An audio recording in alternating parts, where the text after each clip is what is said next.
the silent enemy. In aviation, the smallest microscopic crack is a death sentence. Metal fatigue and structural stress are silent killers, hidden deep within the carbon fiber of a jet's wing. For decades, we've relied on ground inspections to catch these flaws. But what if a plane didn't need us?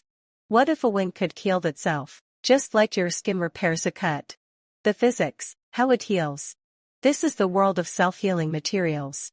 Inside the wing's composite skin, engineers are embedding millions of microscopic capsules. The moment a crack begins to form, these capsules rupture, releasing a liquid healing agent, a specialized resin.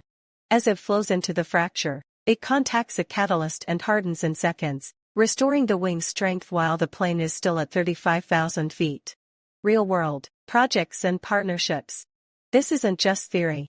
At the University of Bristol, researchers have developed bleeding wings that release a colored dye when damaged, healing the site instantly. NASA, through its Convergent Aeronautics Solutions CAS project, is testing shape memory alloys and smart polymers that can't remember their original form.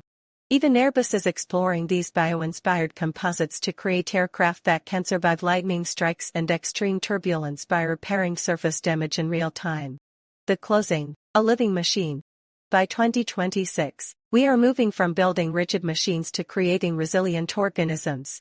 The aircraft of tomorrow won't just be flown.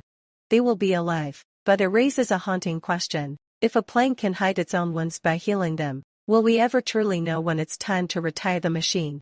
Would you trust your life to a self-repairing wing? Let's debate in the comments.